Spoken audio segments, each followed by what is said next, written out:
Welcome again, ladies and gentlemen. I can't believe this is week 6 of these weekly recaps I've been doing, and this should be the shortest recap I've done. It's only going to be over one game, the Paratrooper game I've been working on.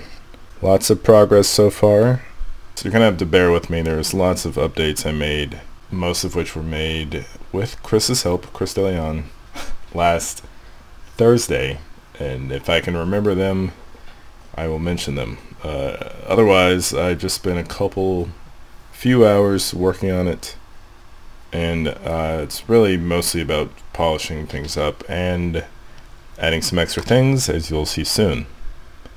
So let's jump right in.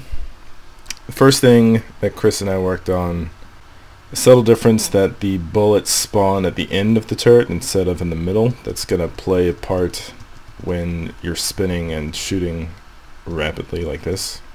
Another thing, I'm sure you can notice it by looking at it, is that the ships all have random speeds, so they're not all going at one speed. That adds a little bit of, for the player to try to shoot the ships.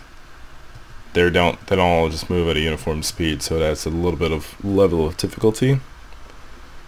I changed the way the ships release their troopers, or should I say we changed. So instead of every ship, or a ship giving a 50% chance of having a trooper, they all have one, but they're given a random chance as to whether or not they actually drop it. So as you can see here, there's a boolean for whether or not the plane has a trooper up here. So every single one does. Everyone has a trooper. It's given a random chance of whether or not it's going to drop its trooper.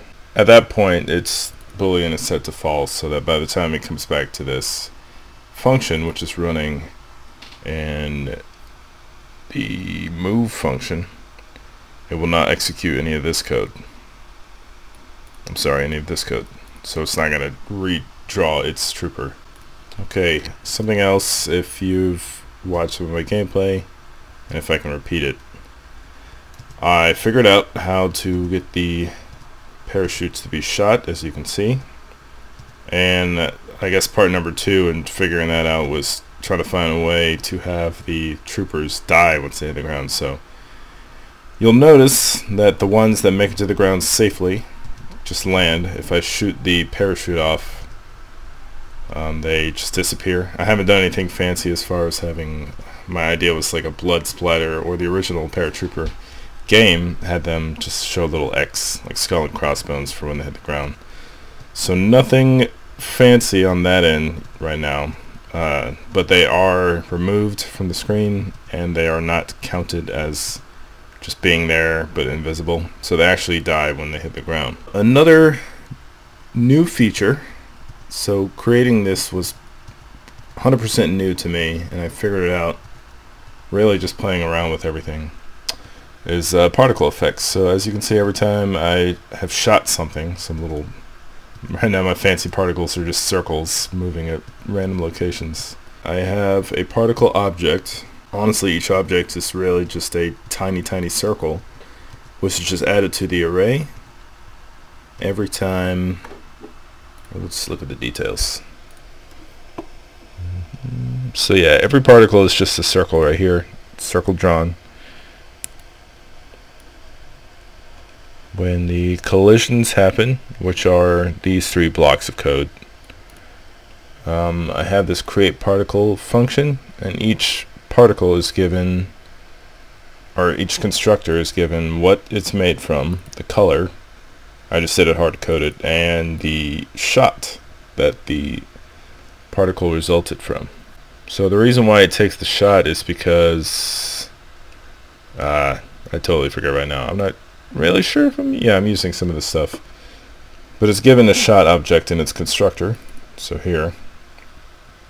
And so when the particles are initially created, it has some of the velocity values, like traces of the velocity values of the shot. So everything that I've shot going this way, you see that kind of splatter in that direction.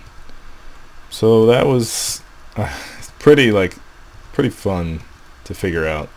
I didn't look up anything as to like how to how to make particle effects.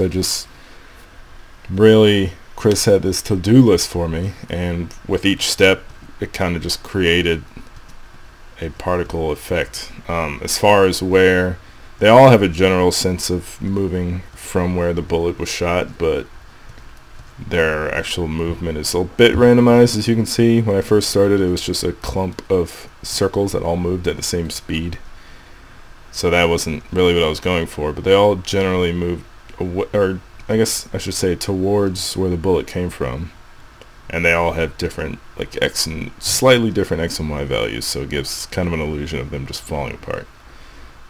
Nothing too fancy, nothing like blood for, which I was thinking of. It would be like blood for the troopers, and just an explosion colors, I suppose, for the ships. But in the meantime, I just wanted to get something done, and right now they just kind of collapse into their colors, which is really the way the original Paratrooper game worked. As you've also seen from this game, there's an objective, and I haven't put this anywhere like in a title yet, but the whole point is just to say, when 5 troopers hit the ground like that, the game is over. So the objective for the player is to just rack up as many points as they can before that happens.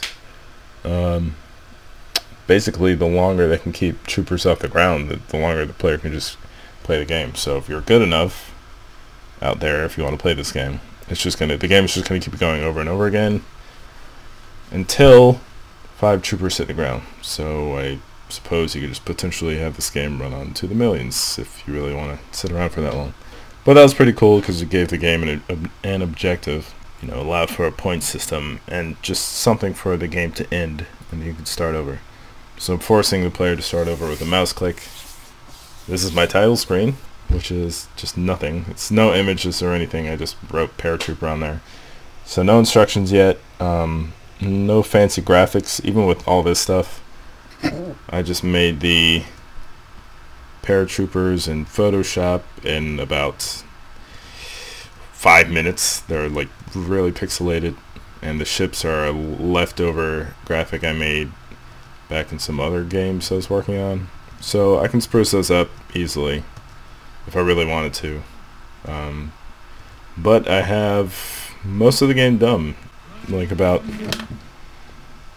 95% or whatever you want to call it. There's no sound yet, but again, that really won't take too long. So that's all I have for this week. Hopefully, or not hopefully, I should be able to get this game done within the next couple of days. It's just a little bit of cleanup, and I will see what I want to do as far as sharing this thing. But in the meantime, thank you for watching, and I will catch you all next week.